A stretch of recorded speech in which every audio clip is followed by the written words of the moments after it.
HSC 26-এর ভাই আপুরা তোমাদের জন্য নিয়ে এসেছি বায়োলজি সেকেন্ড পার্টের ফাইনাল সাজেশন। একটা কথা ছোট করে আগে শুনে নাও, সেটা হচ্ছে বায়োলজি ফার্স্ট পার্টের চেয়ে বায়োলজি সেকেন্ড পার্টে মার্ক তোলা কিন্তু বেশি সহজ। এখন তোমরা বলবো যে ভাইয়া এটা কিভাবে সম্ভব? দেখো একটা কথা বলি, বায়োলজি সেকেন্ড পার্টের কিছু চ্যাপ্টার আছে যেগুলো থেকে প্রশ্ন তো আসবেই, তার চেয়ে বড় কথা সেটার সাথে তোমার লাইফটা রিলেটেড, মানে তোমার বডি নিয়েই, হ্যাঁ তুমি যে মানুষ, তোমার মানব দেহ নিয়েই বেশ কয়েকটা চ্যাপ্টার আছে। দ্যাট মিনস তুমি তোমাকে নিয়েই আসলে লিখবা পরীক্ষায়, সিকিউ অ্যান্সার করবা। তো যেটা হয় আমরা তো জানি সিকিউ কয়টা থাকে, আটটা থাকে, 5টা অ্যান্সার করতে হয়, তাই তো? সিকিউ কয়টা থাকে? 8টা থাকবে, এর মধ্যে তোমাকে 5টা অ্যান্সার করতে হবে। এখন দেখো একটা কথা বলিনি, সেটা হচ্ছে যে চ্যাপ্টার 1, হ্যাঁ চ্যাপ্টার 1, চ্যাপ্টার 3 এখান থেকে একটা কোশ্চেন আসবে। চ্যাপ্টার 1 প্লাস চ্যাপ্টার 3 এখান থেকে একটা বা দুইটা কোশ্চেন আসবে 100% ধরে নাও। চ্যাপ্টার 1 আর 3 থেকে একটাও আসতে পারে, আবার দুইটাও আসতে পারে। তারপর এই যে চ্যাপ্টার 2, চ্যাপ্টার 4 এখান থেকে একটা একটা করে আসবে, এগুলো হচ্ছে 3 স্টার। চ্যাপ্টার 1 কি? প্রাণীর বিভিন্নতা ও শ্রেণীবিন্যাস এবং পরিপাক ও শোষণ। এখান থেকে তো আমরা একটা বা দুইটা পাচ্ছি। আবার চ্যাপ্টার 2 প্রাণীর পরিচিতি এবং চ্যাপ্টার 4 রক্ত ও সঞ্চালন, এটাও 3 স্টার। তো এখান থেকে একটা একটা করে প্রশ্ন আসতেছে, ঠিক আছে? তাহলে আমরা যদি এপাশে সুন্দর করে লিখি,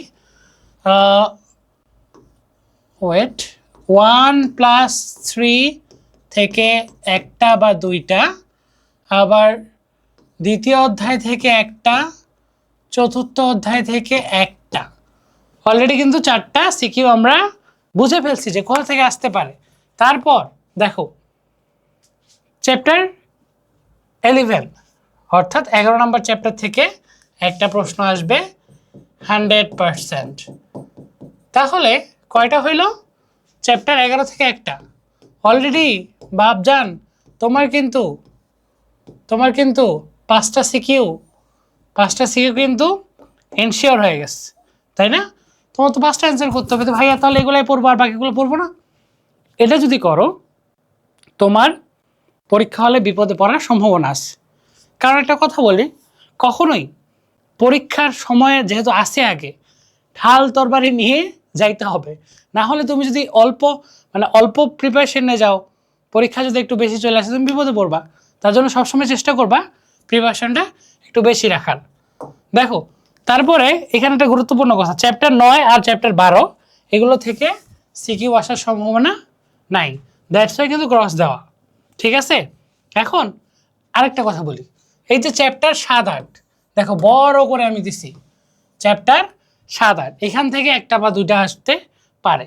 চ্যাপ্টার 7 এবং 8 থেকে একটা বা দুইটা আসতে পারে।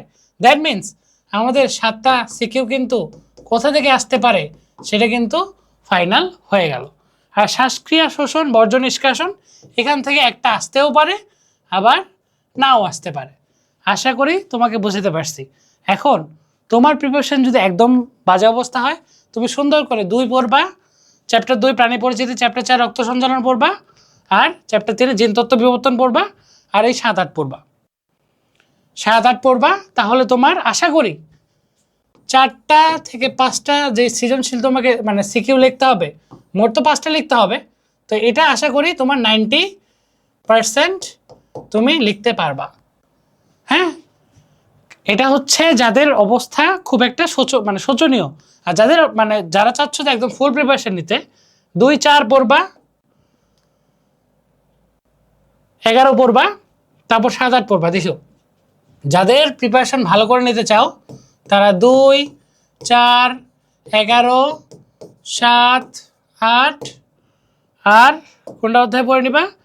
এই যে চ্যাপ্টার 1 আর 3, চ্যাপ্টার 1 আর 3, তাহলে 2, 4, 11, 7, 8, 1, 3 এই চ্যাপ্টারগুলো তোমরা পড়ে নেবা। আশা করি তোমরা বুঝতে পারছো। হ্যাঁ, তো এই হচ্ছে বায়োলজি সেকেন্ড পার্টের কাহিনী।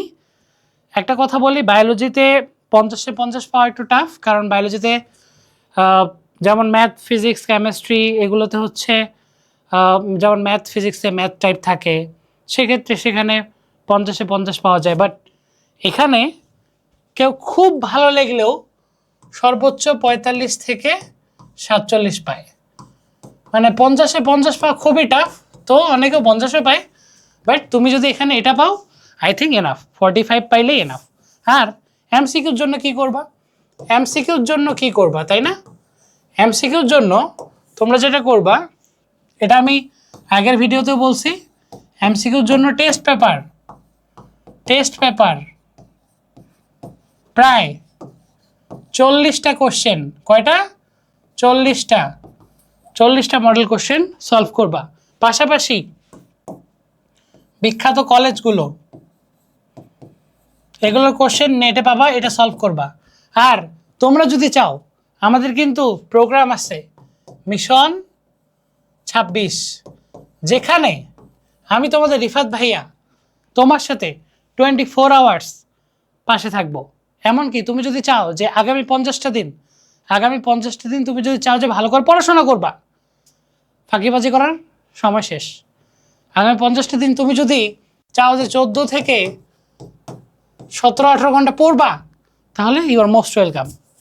মিশন 26-এ অলরেডি প্রায় শতাধিকের কাছাকাছি স্টুডেন্ট আছে, তারা প্রতিদিন রাত পড়াশোনা করতেছে।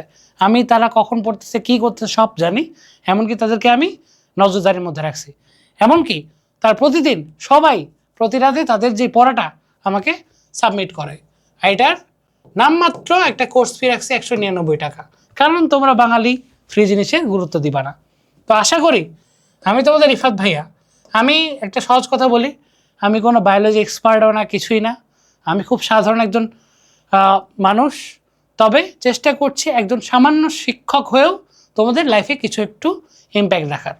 তো আশা করছি বায়োলজি ফার্স্ট পার্টেরটা দুপুরে দিলাম, আর বায়োলজি সেকেন্ড পার্টেরটা এখন রাত, আমি এটা হচ্ছে রাতে করতেছি, এখন বাজে প্রায় আজকে 16 এপ্রিল রাত 4টা 8 বাজে। তো এটা হচ্ছে মানে রাত 12টার পরে 4টা 8। তো আগামীকালকে যে রাত আসবে, মানে যখন তোমরা ভিডিওটা দেখতেছো, এখন হয়তো বা 9টা বা 10টা বা 11টা বাজছে, যেটাই বাজুক না কেন, তোমরা এই অধ্যায়গুলো একটু ভালো করে দেখে নিয়ে যাবা। আশা করি তোমাদের বায়োলজিতে A+ কেউ আটকাতে পারবে না। আর আজকে থেকে প্রতিদিন 2টা করে সাবজেক্টের ফাইনাল সাজেশন আমাদের ইউটিউব চ্যানেলে যাবে, আমাদের ফেসবুক পেজও যাবে। তো সাথে থাকো। আর আমাদের যে ইউটিউব চ্যানেল রয়েছে সাবস্ক্রাইব করতে পারো চাইলে, আর গ্রুপেও জয়েন হতে পারো। আর মিশন 26 প্রোগ্রামে সম্পর্কে বিস্তারিত জানতে হলে সরাসরি আমাকে নক করো। আমি প্রত্যেকটা ভিডিওর লিঙ্কে, কমেন্টে, সবখানে ডিটেলসটা দিয়ে রাখবো। তো দেখা হচ্ছে তোমাদের সাথে। আসসালামু আলাইকুম।